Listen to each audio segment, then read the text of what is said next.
जैसे ही बच्चा पैदा होता है वो आत्मिक अंधा होता है। कैसा होता है? आत्मिक अंधा होता है। यानी कि जो भी बच्चा इस दुनिया में पैदा हो रहा है वो आत्मिक तौर पर अंधा है।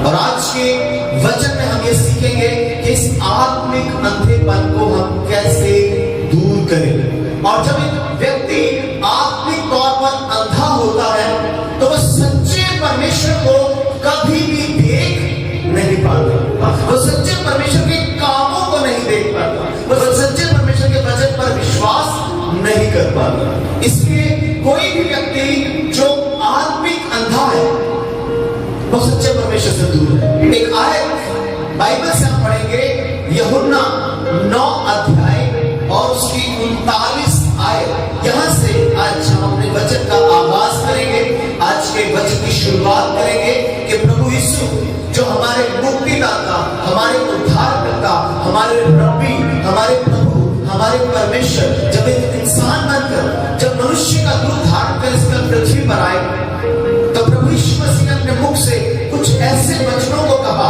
जिन वचनों को सुनकर हमें बहुत सारी बातें समझ में आती हैं।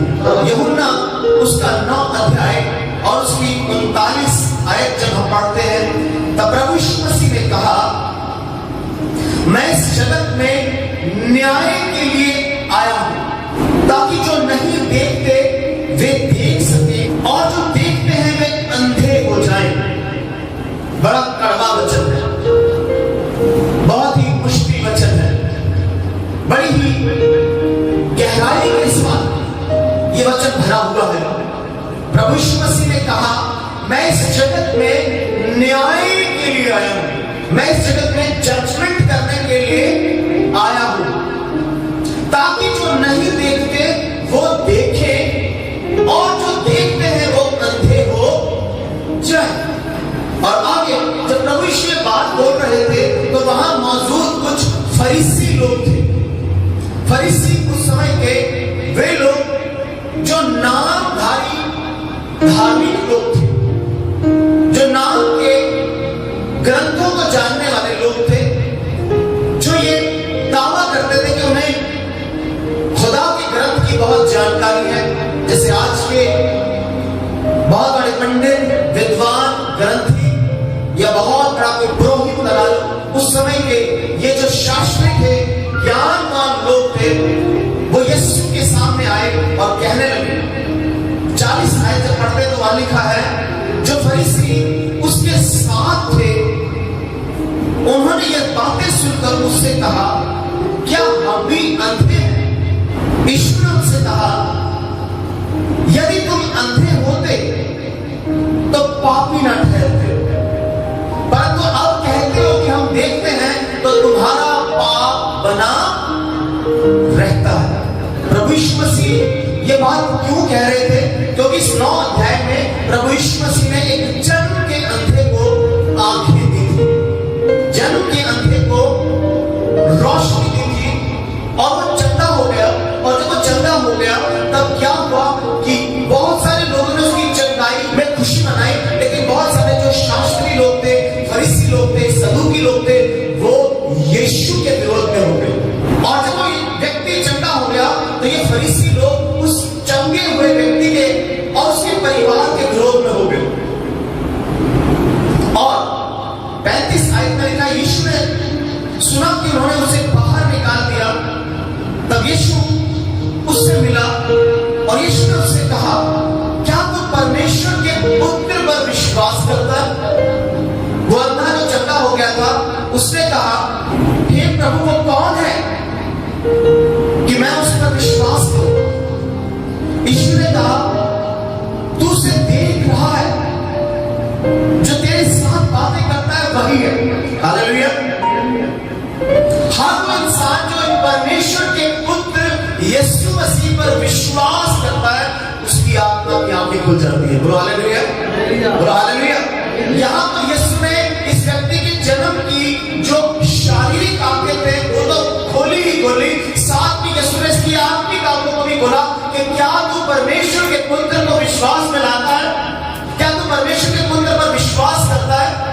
उसने कहा, मैं नहीं जानता। उसने कहा जो तुझसे बातें कर रहा है वो परमेश्वर का पुत्र। उसने कहा मैं विश्वास करता हूं। जैसे एक व्यक्ति यीशु पर विश्वास करता है, विश्वास करते ही उसकी आंखें यानी आत्मा की आंखें खुल जाती है। बोलो हालेलुया, हालेलुया। तो पहला तरीका कि हमें हमारी आत्मिक आंखें कैसे खुलती है, वो यीशु मसीह पर विश्वास करने के द्वारा हमारी आत्मिक आंखें खुल जाती है। और यहां पर एक बात को समझना हमारे जरूरी है कि यीशु मसीह जो हमारा मुक्तिदाता बनकर, यीशु मसीह जो हमारा उद्धारकर्ता बनकर इस पृथ्वी पर आया, वो एक जीवन का सोता बनकर, वो जीवन का जल बनकर हमारे जीवन में आया। वो चाहता था कि हर इंसान जो प्यासा है वो अपनी प्यास बुझाए। यीशु ने कहा जो कोई प्यासा है वो मेरे पास आए ताकि उसकी प्यास बुझाई जा सके। जब आप बीमार होते हो तब आपको चंगाई की प्यास होगी। जब आप परेशान होते हो तो आपको शांति की प्यास होती है। जब आप दुखी होते हो तो आपको सुख की प्यास होती है। जब आप कंगाल होते हो तो आपको धन पाने की प्यास होती है। जब आप अंधकार में होते हो तो आपको ज्योति पाने की प्यास होती है। और जब आप पाप में होते हो तो आपको उद्धार पाने की प्यास होती है।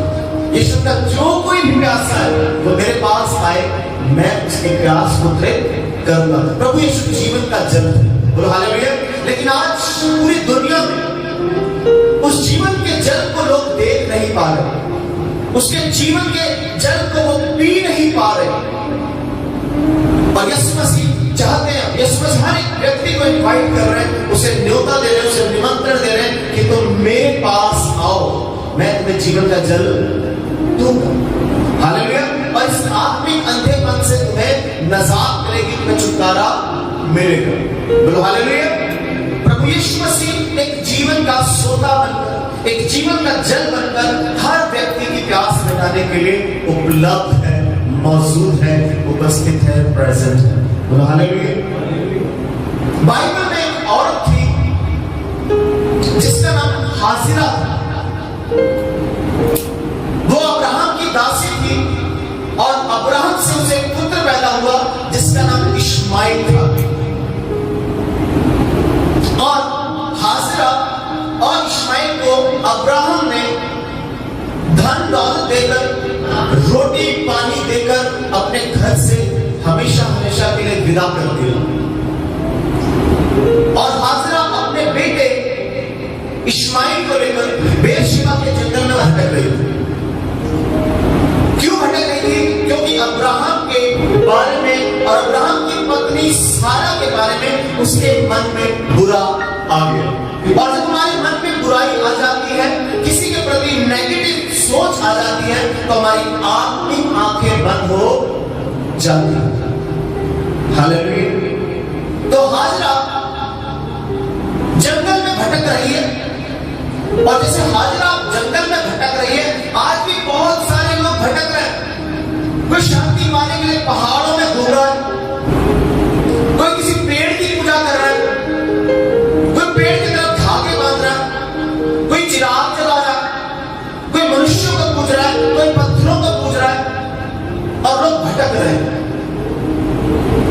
और भटकने का कारण है उनके मन में बुराई है। हाजिरा अपने बेटे इश्माइल को लेकर जंगल में भटक रही, और जो पानी, जो रोटी अब्राहम ने उन्हें दान कर दी थी, वो पानी खत्म हो गया। अब उसे प्यास लगी। जब हाजिरा को प्यास लगी, उस बच्चे को प्यास लगी, वो बच्चा मासूम बच्चा रोता है, बिलखता है, और उसकी मां से उसकी प्यास बर्दाश्त नहीं होगी। और हाजिरा भी ये यकीन हो जाता कि ये बच्चा 100% मर जाएगा। जब आप उत्पत्ति उसका 21 अध्याय पढ़ते हैं तो ये कहानी आपको वहां पर मिल जाती है। वहां पर लिखा है कि हाजिरा अपने बेटे की मौत को अपनी आंखों के सामने देख रही थी कि मेरा बेटा प्यास से मर जाएगा। लेकिन लिखा वो एक तीर चलाने की दूरी पर, कितनी दूरी पर?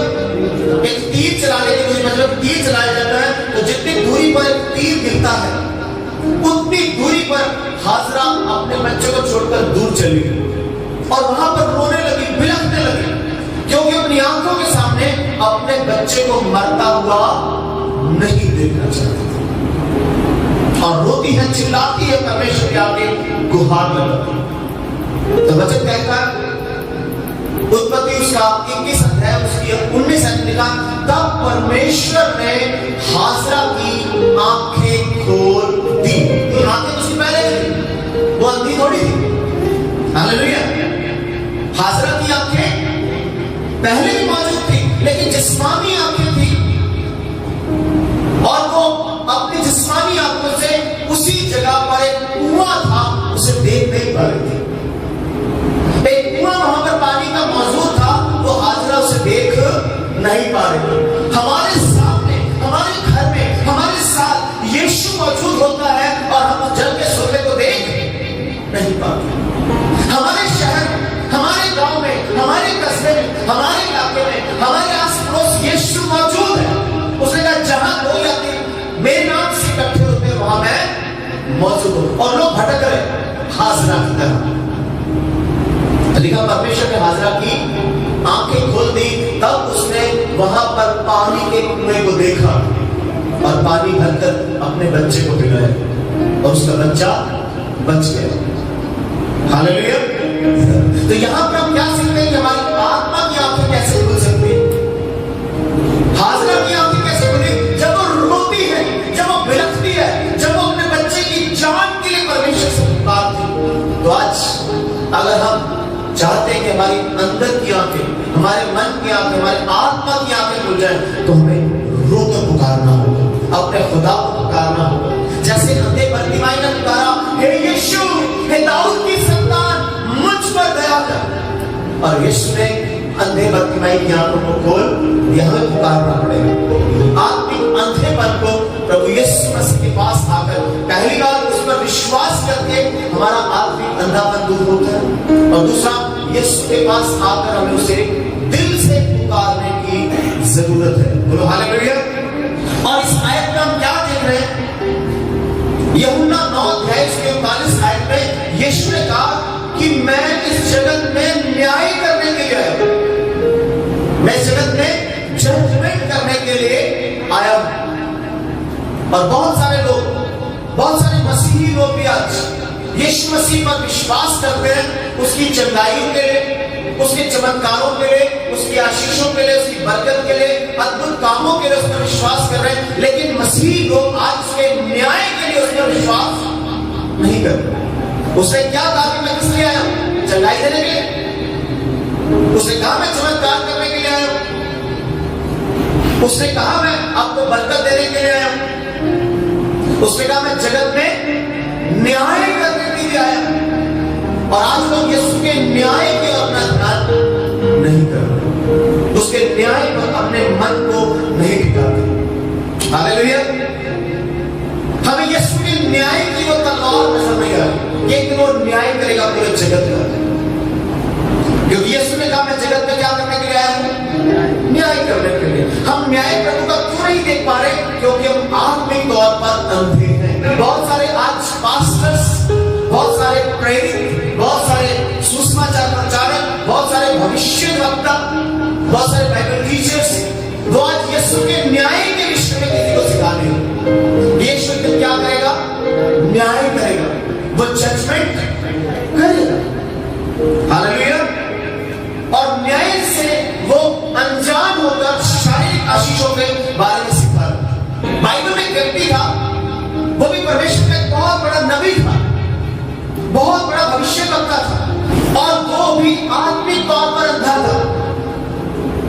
जैसे आज के so called pastors, so called profits, वो आत्मिक तौर पर अंधे हैं। वो आत्मिक तौर पर अंधे क्यों हैं? क्योंकि उन्हें लोगों को न्याय के विषय में बताएंगे तो शायद लोग उनके चर्च को छोड़कर चले जाएं, उनकी कलीसिया को छोड़कर चले जाएं। और धन का लालच, धन का लोभ उन्हें आत्मिक तौर पर अंधा बनाए हुए। ऐसे एक नबी, ऐसे एक बहुत बड़ा भविष्यवक्ता बाइबल में था जिसका नाम था बिलाम। क्या नाम था उसका? बिलाम। बिलाम खुदा का एक नबी, खुदा उससे बात भी करता था, खुदा उसकी दुआओं का उत्तर भी देता था। लेकिन इस नबी के दिमाग में लालच आ गया,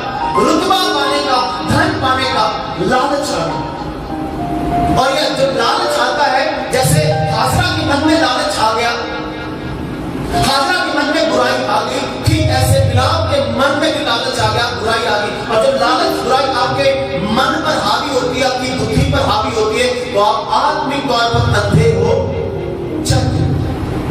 तो यहां पर बिलाम आत्मिक तौर पर क्या हो गया? अंधा हो। और बाइबल बताती है अपनी गधी पर बैठकर वो जा रहा है बालाक राजा को मिलने के लिए, लेकिन रास्ते में उसकी गधी आगे नहीं बढ़ रही।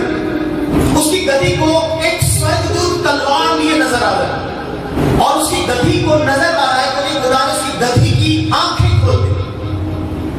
लेकिन बिलाम की आत्मिक आंखें बंद होने के कारण बिलाम को सिर्फ रास्ता नजर आ रहा है, लेकिन वो गधी क्यों आगे बढ़ नहीं पा रही ये नजर नहीं आ रहा। उसे स्वर्गदूत नजर नहीं आ रहा, उसे स्वर्गदूत के हाथों में लटकती हुई तलवार नजर नहीं आ रही।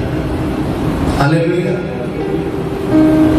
लेकिन बिलाम ने अपनी गधी को मारना शुरू किया। तू आगे क्यों नहीं बढ़ रही? वो खेतों की तरफ चली, उसने फिर उसे मारा। बिलाम ने अपनी गधी को 3 बार मारा, लेकिन वो गधी आगे बढ़ने से इनकार करती।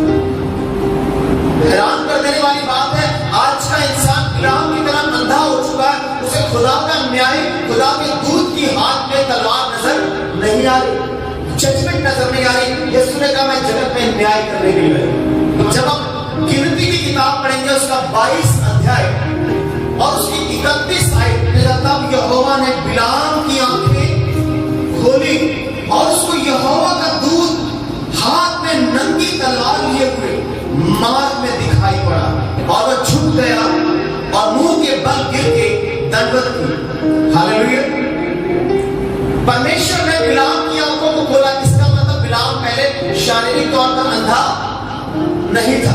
बिलाम जिस्मानी तौर पर अंधा नहीं था, लेकिन आत्मिक तौर पर अंधा था और उसे दूत नजर नहीं आ रहा। आज भी हम शारीरिक तौर पर शायद अंधे ना हो, लेकिन आत्मिक तौर पर हम अंधे हैं और हमें प्रभु का न्याय नजर नहीं आ रहा, उसकी जजमेंट नजर नहीं आ रही। और बहुत जल्द पहली जजमेंट तो ये होगी, पहला न्याय तो ये होगा कि प्रभु अपनी दुल्हन को उठाकर बादलों पर ले जाएगा। ये पहली जजमेंट होगी। 34 आयत में लिखा है, बिलाम ने यहोवा के दूत से कहा मैंने पाप किया है, मैं नहीं जानता था कि तू मेरा सामना करने को मार्ग में खड़ा है, इसलिए अब यदि तुझे बुरा लगता है तो मैं लौट जाता हूं। बोलो हालेलुया। अब आत्मिक आंखें कब खुलती है? जब हम तौबा करते हैं, जब हम क्या करते हैं? मन फिराते हैं। सिर्फ यीशु मसीह पर विश्वास करना काफी नहीं है, सिर्फ उसे पुकारना काफी नहीं है, हमें मन फिराने की जरूरत है। जैसे बिलाम ने यहां पर क्या किया? अपने मन को फिराया। बेशक बिलाम ने यहां पर सच्ची तौबा नहीं की, सच्चे दिल से मन नहीं फिराया, फिर भी परमेश्वर ने उसकी आत्मा की आंखों को खोल दिया। उसे एक बार स्वर्गदूत के दर्शन हो। आज भी हमारी आंखों के सामने बहुत सारी चीजें घटती हैं, बहुत सारी चीजें होती हैं, लेकिन हम उन चीजों को देख नहीं पाते। मैंने थोड़ी देर पहले बताया कि आत्मिक अंधापन कैसे होता है। आदम से पैदा होने वाला हर एक बच्चा आत्मिक तौर पर अंधा है और वो प्रभु यीशु को नहीं जानता, और जब आत्मा की उसकी आंखें खुलती है तो यीशु पर विश्वास करता है। तो आदम के पाप की वजह से ये आत्मिक अंधापन हमें स्वभाव में मिला है। लेकिन बड़ी हैरान कर देने वाली बात है कि जब ये आत्मिक अंधापन नहीं था, जब आदम ने पाप नहीं किया था, तब आदम सब कुछ देख पाता था, आदम सब कुछ सुन पाता था, यहां तक कि आदम परमेश्वर को भी देख पाता था, वो परमेश्वर की आवाज को भी सुन पाता था। बाइबल में लिखा है कि दिन को ठंडे समय जब परमेश्वर अदन की वाटिका में आता था, तब उससे आदम को पुकारता था और आदम उसकी आवाज को सुन लेता था। और ये शायद 49 उसकी 2 आयत में लिखा है, तुम्हारे अधर्म के कामों ने तुम्हें तुम्हारे परमेश्वर से अलग किया है और इसीलिए वो तुम्हें दिखाई नहीं देता, इसलिए उसकी आवाज तुम्हें सुनाई नहीं पड़ती। बोलो हालेलुया। हालेलुया। जब आदम ने पाप नहीं किया था तब आदम सब कुछ देख पाता था, लेकिन पाप करने के कारण उसकी देखने की शक्ति कम हो। बोलो हालेलुया। देखने की शक्ति से मतलब विज्ञान ने खोज की है, साइंस ने ये इस बात की इजाद की है कि इंसान जो है वो 400 नैनोमीटर से नीचे नहीं देख सकता। कितने? 400 नैनोमीटर से नीचे नहीं देख सकता और 700 नैनोमीटर से ऊपर नहीं देख सकता। एक इंसान की देखने की जो कैपेसिटी है, देखने की जो योग्यता है, वो 400 नैनोमीटर से नीचे नहीं देख सकता और 700 नैनोमीटर से ऊपर नहीं देख सकता। लेकिन बड़ी हैरान कर देने वाली बात है, एक पक्षी है जिसे हम आउल कहते हैं, उल्लू कहते हैं, वो मनुष्य से, इंसान से देखने की शक्ति ज्यादा रखता है। इंसान 400 नैनोमीटर से नीचे नहीं देख सकता और 700 नैनोमीटर से ऊपर नहीं देख सकता, लेकिन एक उल्लू 400 से नीचे यानी कि 345 नैनोमीटर तक देख सकता है और 1300 नैनोमीटर से ऊपर तक देख सकता है। 345 नीचे और 1300 नैनोमीटर ऊपर तक एक उल्लू देखने की ताकत रखता है। और इंसान ने अपनी बुद्धि का इस्तेमाल करते हुए, विज्ञान का सहारा लेते हुए एक माइक्रोस्कोप बनाया, एक मशीन बनाई, माइक्रोस्कोप। उस माइक्रोस्कोप से एक इंसान बारीक से बारीक चीजों को भी देख सकता है। तो माइक्रोस्कोप की जो कैपेसिटी है वो है 50 नैनोमीटर तक देख सकते हैं। बोलो हालेलुया। यानी कि इंसान 400 और एक माइक्रोस्कोप 50 नैनोमीटर तक नीचे देख सकती है। बोलो हालेलुया। लेकिन इस 50 नैनोमीटर से नीचे अभी तक विज्ञान देख नहीं पाया। यानी कि आप माइक्रोस्कोप से 50 नैनोमीटर नीचे देख सकते हो। अगर दूध में बैक्टीरिया होते हैं तो नंगी आंखों से हमें दिखाई नहीं देते। दही में बैक्टीरिया होते हैं पर हमें नंगी आंखों से दिखाई नहीं देते। लेकिन माइक्रोस्कोप से देखने पर उसी दूध या उसी दही में हमें बैक्टीरिया चलते फिरते दिखाई देते। हमारी स्किन में 24 घंटे कीटाणु चलते रहते हैं। हमारे चेहरे पर, हमारे बदन में 24 घंटे कीटाणु चलते हैं, लेकिन हमें नंगी आंखों से दिखाई नहीं देते। लेकिन हमारी स्किन में जब हम माइक्रोस्कोप के साथ देखेंगे तो आपको हमारी स्किन में कीटाणु चलते दिखाई देंगे, क्योंकि हमारी आंखें 400 नैनोमीटर से नीचे देख नहीं सकती। आदमी ने जब तक पाप नहीं किया था तब तक वो अनलिमिटेड देख सकता था। जब उसने पाप किया, गुनाह किया, तब उसकी देखने की शक्ति लिमिटेड हो गई, सीमित हो गई। लेकिन 50 नैनोमीटर और 0 नैनोमीटर से नीचे कैसे देखा जा सकता है? हाजिरा के सामने कुआं है लेकिन उसे नजर, इसका मतलब हाजिरा की आत्मिक आंखें खुली नहीं है और सामने कुआं और नजर नहीं है। और हमारे साथ कैसा होता है? अक्सर हमने कई बार चश्मा अपने सर पर लगाया होता है और पूरे घर में घूमते हैं। कुछ काम करने वाले आदमी अपने कान में अपना पैन फंसाकर घूमते हैं और कई बार भूल जाते हैं और उन्हें नजर नहीं आती। कई बार हमारे सामने चीजें होती हैं और हमें दिखाई नहीं देती। ऐसे ही प्रभु यीशु हमारे साथ है। उसने वादा किया, मैं जगत के अंत तक तुम्हारे साथ, मैं तुम्हें कभी ना छोड़ दूं। लेकिन हमें वो दिखाई नहीं देता, हमें वो नजर नहीं आता, क्योंकि हमारी आत्मा की आंखें बंद हैं। तो यहां पर परमेश्वर ने हाजिरा की ये जो वेवलेंथ, इसको वेवलेंथ कहते हैं। क्या कहते हैं? वेवलेंथ। देखने की शक्ति की वेवलेंथ होती है जो 400 नैनोमीटर से लेकर 700 नैनोमीटर तक होती है। परमेश्वर ने हाजिरा की नैनोमीटर की जो वेवलेंथ है उसको बढ़ाया और फिर वहां पर पानी का एक कुआं नजर आ गया। परमेश्वर ने बिलाम की वेवलेंथ को बढ़ा दिया। बिलाम की आंखों ने स्वर्गदूत को तलवार लिए हुए देख लिया। ये जो आत्मिक आंखें अगर हमारी बंद है तो ये खुल कैसे सकती है? पहला, यीशु पर विश्वास करने से खुल सकती है, यीशु को पुकारने से खुल सकती है और मन फिराने से खुल सकती है। और चौथा, वचन कहता है बाइबल में एक राजा था, वो एक देश का राजा था। उस देश का नाम था आराम। उस देश का नाम क्या था? आराम, जिसे आज के वर्ल्ड में सीरिया कहते हैं। क्या कहते हैं? सीरिया। जब आप दूसरा राजा पढ़ेंगे, उसका 6 अध्याय, उसकी 8 आयत को पढ़ेंगे तो वहां पर लिखा किंग ऑफ सीरिया, लेकिन हिंदी में लिखा आराम का राजा। बाइबल में इसका पुराना नाम है, आज का उसका नाम है सीरिया। और आराम के राजा ने इजराइल पर हमला करना चाहा और कई बार उसने हमला करने का एक प्लान बनाया। ये आराम का राजा इजराइल का दुश्मन था। और आपकी जानकारी के लिए बता दूं कि आज भी वो इजराइल की दुश्मन है। इजराइल और सीरिया में आज भी दुश्मनी है, और ये दुश्मनी बाइबल के समय से चलती आ रही है, पुराने समय से चलती आ रही।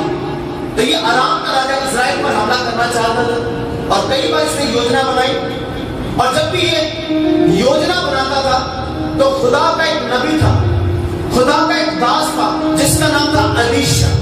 उसे खुदा का आत्मा पहले बताता था, उसकी आत्मा की आंखें खुली थी, और वो जाके इजराइल के राजा को बता दिया करता था कि पड़ोस का जो राजा है, अराम देश का राजा, वो इजराइल पर हमला करना चाहता है। राजा ने सोचा कि शायद हमारे ही इलाके में, मेरे ही राज सिंहासन में कोई ऐसा आदमी है जो गद्दार है, और हमारी सारी इंफॉर्मेशन, हमारी सारी सूचना वहां दुश्मन को पहुंचा देता है, इजराइल के राजा को पहुंचाता है। तो अराम के राजा ने अपने कर्मचारियों से कहा कि हम में से कोई गद्दार है, तो उसके कर्मचारी कहते कि ऐसा कुछ भी नहीं। लेकिन उस इलाके में, उस जगह में एक नबी रहता है जिसका नाम अलीशा है, और वो ही सब बातें इजराइल के राजा को बताते हैं। तो अराम के राजा ने योजना बनाई, तो क्यों ना हम उस नबी को ही खत्म कर दें, क्यों ना उस नबी पर हमला करके उसे खत्म कर दें। उस राजा ने क्या किया, रातों रात अपनी सेना को तैयार किया, और जहां पर अलीशा रहता था उस नगर को घेर लिया। रातों रात उसने घेराबंदी कर दी, और जब सुबह हुई तब अलीशा का एक दास, अलीशा का एक सेवक था, जिसने बाहर जाकर देखा कि दुश्मन सेना ने तो चारों तरफ से हमें घेर लिया। और वो अलीशा के पास आया, और अलीशा को कहने लगा कि हमें दुश्मन सेना ने क्या कर लिया है, घेर लिया। तो अलीशा ने कहा डरने की जरूरत नहीं है, क्योंकि हमारे साथ वो है जो इस सेना से भी बड़ा है। हालेलुया। और बाइबल में लिखा है कि तब अलीशा ने यहोवा परमेश्वर से प्रार्थना की और कहा कि हे यहोवा, हे परमेश्वर, इसकी आंखों को खोल दे। और अलीशा के सेवक की जब आंखें खुल गई तब उसने क्या देखा कि अग्निमय रथ, एक स्वर्गदूतों की बहुत बड़ी सेना चारों तरफ उनके घूम रही है। बोलो हालेलुया, बोलो हालेलुया। तब अलीशा ने हुक्म दिया कि हे परमेश्वर, इनको अंधा कर दे। और सारी सेना, अराम राजा की सारी सेना अंधी। यीशु ने कहा मैं इस जगत में न्याय करने के लिए नहीं देखते वो देखें, और जो देखते वो अंधे हो। तो अलीशा ने काम कर लिया। अलीशा ने यहाँ पर देखने वालों को अंधा कर दिया, और उन्हें ले जाकर इजराइल के राजा के हाथों में सौंप। तो परमेश्वर चाहे तो हमारी आत्मिक आंखों को खोल सकता है। यहाँ पर अलीशा ने प्रार्थना की। जब हम प्रार्थना करते हैं तो दूसरों की आत्मिक आंखें खुल जाती हैं। हालेलुया। तो आत्मिक आंखों को खोलने के लिए क्या कारण हो सकता है, कैसे खुल सकते हैं, कि जब हम प्रार्थना कर ले, जैसे अलीशा ने प्रार्थना की तो आत्मिक आंखें उसके सेवक की खुली, और उसने वो देखा जो कभी देख नहीं सकते। आज हम अपने घर में गरीबी देखते हैं, आज हम अपने घर में कर्जा देखते हैं, आज हम अपने घर में बीमारियां देखते हैं, आज हम अपने घर में कलेश देखते हैं, आज हम अपने घर में लड़ाई झगड़ा देखते हैं, आज हम अपने घर में बरकत नजर नहीं आ रही।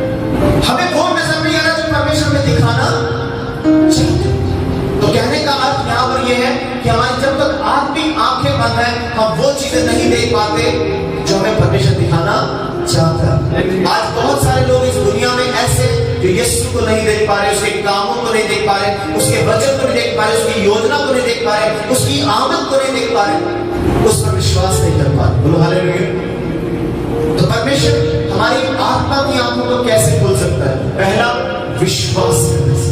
किस पर? यीशु मसीह पर विश्वास करने से हमारी आंखें खुलती हैं। दूसरा, विश्वास करने के साथ यीशु को पुकारना पड़ेगा, जैसे हाजिरा ने पुकारा, और हाजिरा के साथ साथ उसके छोटे बच्चे ने भी रोकर पुकारा, तो रोकर छोटे बच्चे की दुआ स्वर्ग तक पहुंची। स्वर्गदूत आकर हाजिरा को कहता है कि तेरे बच्चे की दुआ स्वर्ग तक पहुंची। आज हम अपने बच्चों को दुआ करना सिखाते नहीं। हाजिरा की दुआ स्वर्ग नहीं पहुंची। आप ध्यान से सुनना, उत्पत्ति 21 अध्याय में घर में जाकर अच्छी तरह से पढ़ना, वहां पर उस बच्चे की दुआ स्वर्ग में पहुंची, और स्वर्ग से परमेश्वर ने दूत को भेजा, और वहां पर पानी का सोता हुआ नजर आया। आज आपका बच्चा प्रार्थना करे, उसे सिखाए, उसे वचन पढ़ना, परमेश्वर की संगति में बढ़ना सिखाए। तो हालेलुया। तो बाइबल बताती है कि प्रभु यीशु मसीह एक बार जी उठने के बाद, जिंदा होने के बाद, प्रभु यीशु मसीह अपने 2 चेलों को नजर आए और वो 2 चेले यरूशलेम से इमाउस की ओर जा रहे थे। यरूशलेम से लेकर इमाउस की तरफ जा रहे और यीशु मसीह उनके साथ बोलिए और वो यीशु के साथ बातचीत कर रहे हैं। यीशु मुर्दों में से जिंदा होकर उन 2 चेलों के साथ इमाउस के रास्ते पर जा रहे हैं, लेकिन बाइबल बताती है उन दोनों चेलों ने यीशु मसीह को पहचाना नहीं। आज बहुत सारे मसीही लोग, विश्वासी लोग जो यीशु के साथ चल तो रहे हैं लेकिन यीशु को पहचान नहीं रहे, और वो 2 चेले यीशु से बात भी कर रहे हैं। आज बहुत सारे विश्वासी लोग यीशु से बात भी कर रहे हैं, यीशु से बात भी कर रहा है, लेकिन वो यीशु को पहचान नहीं रहे। वो यीशु के वचन को पहचान नहीं रहे, यीशु की योजना को पहचान नहीं रहे, यीशु के आने के मकसद को पहचान नहीं रहे। और बाइबल कहती है लूका 24 अध्याय जब आप पढ़ेंगे उसकी 31 आयत में लिखा तब यीशु ने उन 2 चेलों की आंखों को खोल दिया और उन्हें यीशु को पहचान लिया। बोलो हालेलुया। तो हमारी आत्मिक आंखों को यीशु खोल सकता है। प्रभु यीशु मसीह ने उन इमाउस के रास्ते पर चलने वाले 2 चेलों की आंखों को खोला और उन्हें यीशु को पहचाना। आज में यीशु को पहचानने के लिए यीशु के साथ चलना होगा, यीशु के साथ समय बिताना होगा, यीशु के साथ बातें करनी होगी। बोलो हालेलुया। और यीशु का कहना मानना होगा। जैसा यीशु ने कहा उन चेलों ने वैसा किया और उनकी आत्मिक आंखों को यीशु ने खोल दिया। बोलो हालेलुया। ऐसा नहीं था कि वो दोनों चेले अंधे थे, वो जिस्मानी तौर पर देख सकते थे, तभी तो वो यरूशलेम से इमाउस की ओर जा रहे थे, लेकिन वो आत्मिक तौर पर अंधे थे। यीशु साथ चल रहा है लेकिन वो देख नहीं पाए।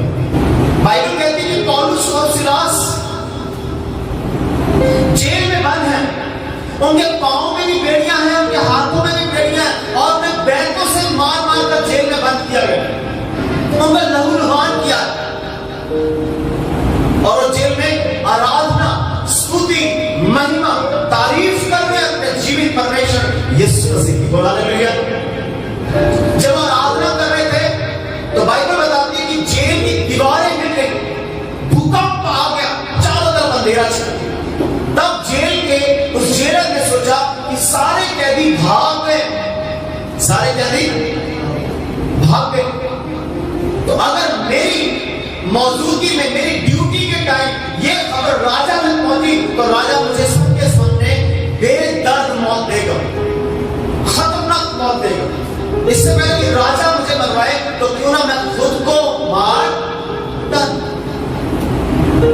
वो जेलर ने तलवार ली और खुद को मारने लगे, लेकिन जेल में उसमें बिल्कुल अंधेरा था, कुछ भी नजर आ नहीं रहा। बाइबल कहती है पौलुस ने अंधेरे में देख लिया, पौलुस ने उसे देख लिया कि वो अपने आप को घात करना चाहता, अपने आप को खत्म करना चाहता है। पौलुस ने कहा हे जेलर अपने आप को नुकसान मत पहुंचा, हम भागे नहीं। जेलर हैरान हो गया, जेलर हैरान हो गया कि अब अंधेरा है, अंधेरे में सिर्फ उल्लू देख सकता है। इंसान की देखने की जो कैपेसिटी है वो क्या 400 नैनोमीटर से नीचे देख नहीं सकता, 700 नैनोमीटर से ऊपर नहीं देख सकता, उसकी वेव नहीं होती। अंधेरे में पौलुस ने उस जेलर को देखा, जेलर को ये बात हैरान कर दी कि कौन व्यक्ति है, ये आम व्यक्ति नहीं है, इसकी आत्मा की आंखें खुली है, अगर इसकी आत्मा की आंखें खुली है तो मेरी भी खोल। आमीन हालेलुया। तब उसने पौलुस को कहा कि मैं क्या करूं। पौलुस ने कहा प्रभु यीशु मसीह पर विश्वास कर, तू और तेरा घराना उद्धार। बाइबल कहती है उसके पूरे घराने ने विश्वास किया और बपतिस्मा लिया। बोलो हालेलुया। तो पौलुस की आत्मा की आंखें कैसे खुली थी, कैसे अंधेरे में देख लिया? क्योंकि वो आराधना, क्योंकि वो स्तुति, वो दुख में भी स्तुति कर रहा था। बोलो हालेलुया। तो हमारी आत्मा की आंखें, आत्मिक आंखें कब खुलती है? जब हम दुख में, तकलीफ में, टेंशन बोलो हालेलुया। लेकिन कलेश हम सिर पकड़ के बैठे होते, हाय तो हम चाहते हैं, रोते हैं, बिलखते हैं, परेशान हैं, ना दुआ ना प्रार्थना। तो हमारी आत्मा की आंखें कैसे खुलती है, हमारी आत्मिक आंखें कैसे खुलती है? जब हम यीशु मसीह पर विश्वास करते हैं, जब यीशु को पुकारते हैं और जब हम बिलाम की तरफ तौबा करते हैं, तो हमारी आत्मिक आंखें खुलती है। और जब हम प्रार्थना करते हैं, जैसे एलीशा ने प्रार्थना की और उसके सेवक की आत्मिक आंखें खुली, तो हमारी आत्मा की आंखें खुल जाती। और जब हम यीशु के साथ चलते हैं, यीशु के साथ समय बिताते हैं, यीशु के साथ बातचीत करते हैं, तो हमारी आंखें खुल जाती हैं, जैसे माउस के रास्ते पर खुल गई। और जब हम दुख में, तकलीफ में, दर्द में भी आराधना करते हैं पौलुस और सिलास की तरह, तब भी हमारी आत्मिक आंखें खुल जाती हैं, जैसे उस जेलर की खुल गई। हालेलुया। और बाइबल कहती है मत्ती 24 अध्याय उसमें 1 और 2 आयत में लिखा है कि प्रभु यीशु मसीह के चेलों ने यरूशलेम के जब मंदिर को देखा, उसकी सुंदरता को देखा, उसकी खूबसूरती को देखा, और प्रभु यीशु को कहने लगे कि हे प्रभु देखो कितना सुंदर मंदिर है, कितनी अच्छी सुंदरता है इसमें। अब चेले आत्मिक तौर पर उस समय अंधे थे, लेकिन जिस्मानी तौर पर वो मंदिर की खूबसूरती देख रहे थे। लेकिन यीशु आत्मिक तौर पर अंधा नहीं था। बोलो हालेलुया। यीशु ने कहा कि अंधा अंधे को राह क्या दिखा सकता, नहीं दिखा सकता। तो चेले आत्मिक तौर पर अंधे थे उस समय, इसलिए मंदिर की खूबसूरती को देख रहे हैं। यीशु आत्मिक तौर पर अंधे नहीं है, वो मंदिर की तबाही को देख रहे हैं। यीशु ने कहा इस मंदिर पर पत्थर नहीं गिरेगा जो ढाया नहीं जाएगा, ढा क्या जाएगा। चेले खूबसूरती देख रहे हैं, यीशु मंदिर की तबाही देख रहे हैं, दोनों के देखने में फर्क है। बोलो हालेलुया। आज दुनिया देख रहे हैं, प्रॉपर्टी देख रहे हैं, धन दौलत देख रहे हैं, पर आत्मिक लोग तबाही देख रहे हैं दुनिया में। हालेलुया। आत्मिक लोग देख रहे हैं दुनिया तबाह होने वाली, ये पृथ्वी नाश होने वाली है। जो यीशु के पीछे चलते हैं वो इस पृथ्वी की नहीं, वो स्वर्ग की तैयारी करते हैं। उन्हें पता कि पृथ्वी पिघलने वाली है, ये पृथ्वी नाश होने वाली है। तो आत्मिक आंखें कैसे खुल सकती है? आज हमने सीखा कि आत्मिक आंखें कैसे खुल सकती है? यीशु पर विश्वास करने से, यीशु को पुकारने से, प्रार्थना करने से, मन फिराने से, यीशु के साथ चलने से, यीशु के साथ समय बिताने से, यीशु के साथ बातें करने से, और दुख में भी आराधना करने से। हालेलुया। और बड़ी हैरान करने वाली बात है, ये आत्मिक आंखें हमारी बंद की किसने? ये बड़ा सवाल, ये आंखें बंद की किसने? दूसरा कुरिन्थियों 4 अध्याय उसकी 4 आयत, दूसरा कुरिन्थियों 4 में लिखा है उन अविश्वासियों के लिए जिनकी बुद्धि इस संसार के ईश्वर ने अंधी कर रखी है। इस संसार का ईश्वर कौन है? शैतान। शैतान ने अदन की वाटिका में हवा को बहकाया और हवा बह गई, फल खाया, आदम को खिलवाया और दोनों की आत्मिक आंखें बंद हो गई। तो ये आत्मिक आंखें बंद करने का कारण था शैतान। शैतान ने आत्मिक आंखों को बंद कर दिया, लेकिन यीशु हमारी आत्मिक आंखों को खोल देता है। जो यीशु पर विश्वास करता है उसकी आंखें यीशु खोल देता है। यीशु ने मौत को जीता है, यीशु ने शैतान को जीता है, यीशु ने पाप को जीता है। शैतान, मौत और पाप पर फतेह हासिल करने के बाद यीशु मसीह विजेता है। बोलो हालेलुया। आज हमें यीशु की ओर आंखें लगाने की जरूरत है। अपने दुखों, अपने तकलीफों, अपने परेशानियों की ओर ना देखते हुए यीशु की ओर देखें, तो हमारी आत्मिक आंखें कैसे खुल सकती है? पहला, यीशु पर विश्वास करने से। किसने विश्वास किया?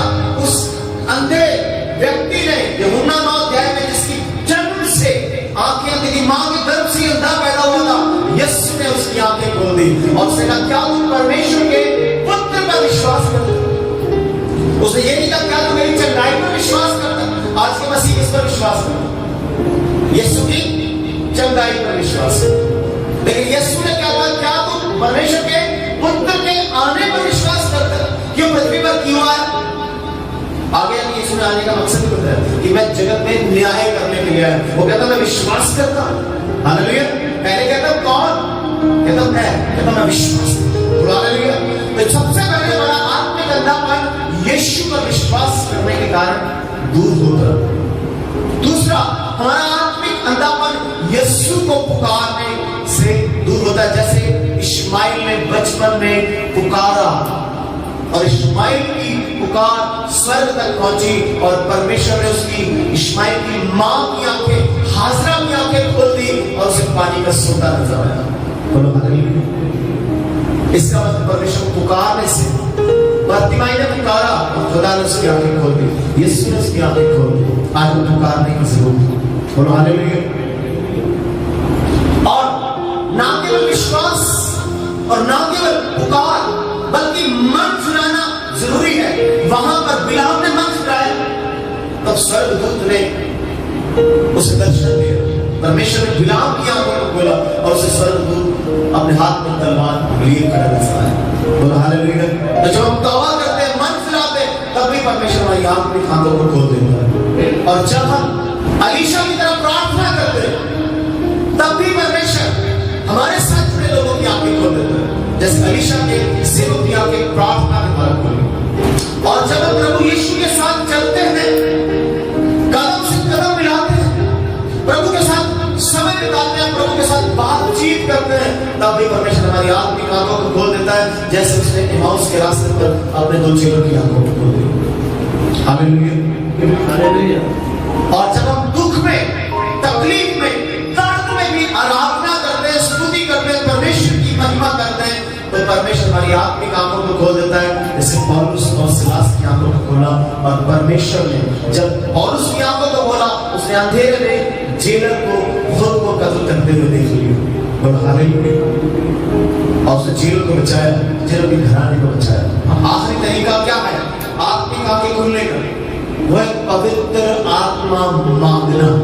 बोलो हालेलुया। पवित्र आत्मा रिसीव करना, पवित्र आत्मा से भर जाना।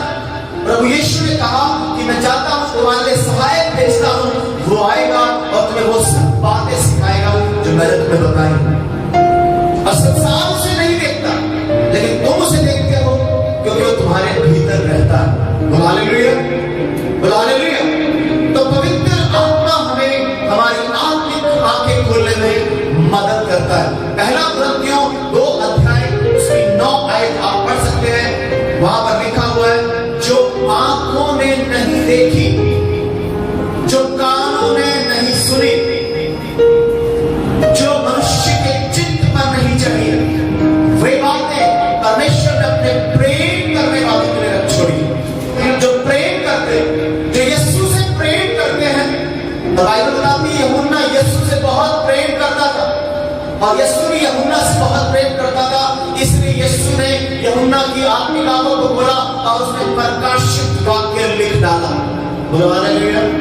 प्रकाशित वाक्य एक ऐसा दर्शन, एक ऐसी खोज जिसके बारे में आज बहुत सारे लोग खोज कर रहे हैं। प्रकाशित वाक्य की किताब समझ में नहीं आई। जो लेकिन प्रेम करते यीशु से, जो आंखों ने नहीं देखा, कानों ने नहीं सुना, जो मनुष्य के चित्त पर नहीं चढ़ा, वो प्रेम करने वालों के लिए परमेश्वर ने प्रकट किया है। हालेलुया। आज हम भी पवित्र आत्मा की अगुवाई में परमेश्वर की अद्भुत बातों को समझ सकते हैं। और 10 आयत में लिखा है, परंतु परमेश्वर ने उनको अपने आत्मा के द्वारा हम पर प्रकट किया, क्योंकि आत्मा सब बातें, परमेश्वर की गूढ़ बातें भी जांचता है। तो पवित्र आत्मा हमारी आत्मा